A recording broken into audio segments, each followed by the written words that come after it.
నమస్కారం అండి. నా పేరు doctor G Sai Sravanthi, oral medicine and radiologist at Sri Balaji dental, Manikonda, Hyderabad. So ఈరోజు టాపిక్ వచ్చేసి most commonest asking question halitosis or bad breath. So bad breath అంటే ఏంటి, లేదా హాలిటోసిస్ దుర్వాసన రావడం అంటే ఏంటి అనేది ఈరోజు డిస్కస్ చేద్దాం. దీన్ని ఎలా ట్రీట్ చేస్తారు అనేది కూడా నేను చెప్తాను. సో బ్యాడ్ బ్రెత్ అంటే ఏంటి, మనం నార్మల్గా మాట్లాడుతున్నప్పుడు కానీ పక్కన కూర్చున్నప్పుడు కానీ ఎవరికైనా దుర్వాసన రావడం, స్మెల్ రావడంని బ్యాడ్ బ్రెత్ అంటారు, హాలిటోసిస్ అంటారు. కొన్ని టైమ్స్లో ఏంటంటే పక్క వాళ్ళకి ఎక్కువగా వస్తుంది, సెల్ఫ్గా కొంతమంది పేషెంట్స్కి కూడా వస్తూ ఉంటుంది అనమాట. నాకు నోట్లో సమ్ అబ్నార్మల్ స్మెల్ లాగా అనిపిస్తుంది అని చెప్పి నోటీస్ చేస్తుంటారు.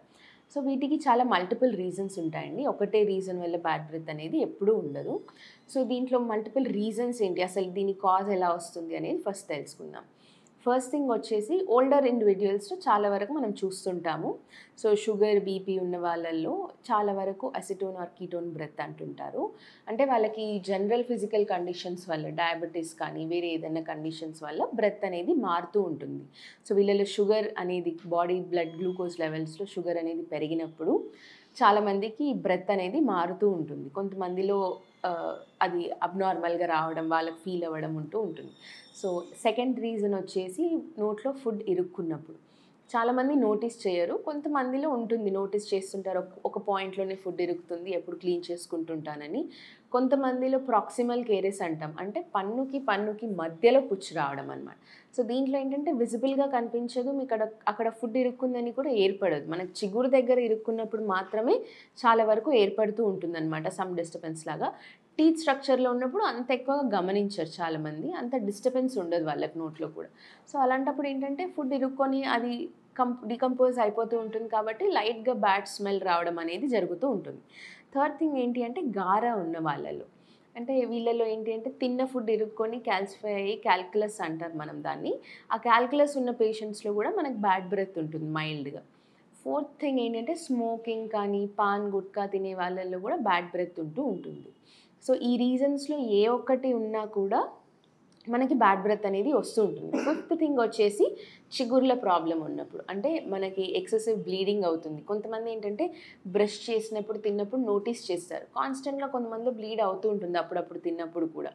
సో ఈ బ్లీడ్ అనేది క్లాట్ ఫామ్ అయిపోయింది అన్నప్పుడు కూడా మనకి బ్యాడ్ బ్రెత్ అనేది వస్తూ ఉంటుంది. సో ఈ 5 రీజన్స్ వల్ల బ్యాడ్ బ్రెత్ అనేది వస్తుంది.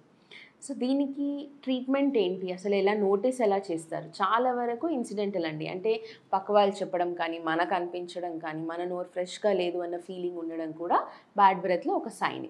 సో వీటికి ట్రీట్మెంట్ అనేది అవసరమా లేదా అనేది కూడా చాలామంది అడుగుతారు. కొంతమంది మేనేజ్ చేస్తూ ఉంటారు, లైక్ మౌత్ వాషెస్ వాడేయడం, లేదా ఏదైనా గమ్స్ తినడం, చూయింగ్ గమ్స్ కానీ అలాంటివి తింటూ, పెప్పర్మెంట్స్ కానీ తినడం చేస్తూ ఉంటారు. సో దీంతో ఏంటంటే మేనేజ్ అవుతూ ఉంటుంది.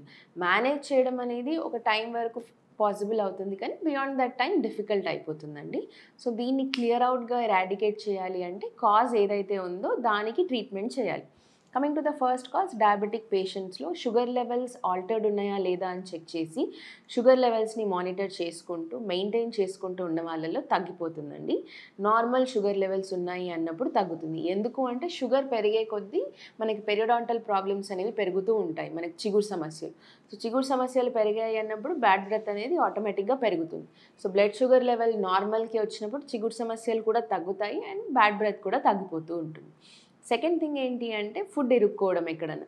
సో ఈ టీత్ మధ్యలో ఫుడ్ ఇరుక్కున్నప్పుడు ఏంటంటే ఆ పుచ్చుని ఐడెంటిఫై చేస్తే మనం ఒకసారి కన్సల్టేషన్కి వచ్చినప్పుడు, లేదా ఏదైనా డెంటిస్ట్ని విజిట్ చేసినప్పుడు ఒకసారి చూస్తారు, ఎవాల్యుయేట్ చేస్తారు. సో అక్కడ ఏదైనా పుచ్చు ఉంది అన్నప్పుడు దాన్ని ఎరాడికేట్ చేయడానికి క్లీనింగ్ చేసేసి ఫిల్లింగ్ చేసేస్తే, లేదా రూట్ కెనాల్ అవసరం ఉంది అన్నప్పుడు రూట్ కెనాల్ చేస్తే సరిపోతుంది.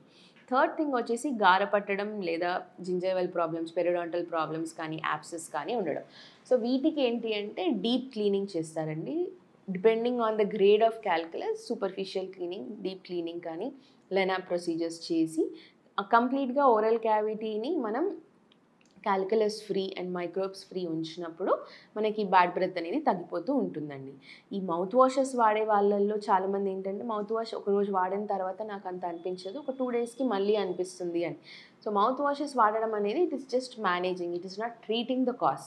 కాబట్టి మౌత్ వాష్తో మేనేజ్ చేయడం కన్నా ఎవాల్యుయేట్ చేయించుకొని ట్రీట్ చేయించుకుంటే మనకు ఆ కండిషన్ అనేది ఫర్దర్గా ప్రోగ్రెస్ అవ్వకుండా ఉంటుంది అండ్ హెల్త్ అనేది మెయింటైన్ అవుతుంది, ఓరల్ హెల్త్ అనేది. ఈ విషయంలో ఏదైనా డౌట్స్ ఉంటే కింద కనిపించే నెంబర్కి కాల్ కానీ మెసేజ్ కానీ చేయండి. Thank you.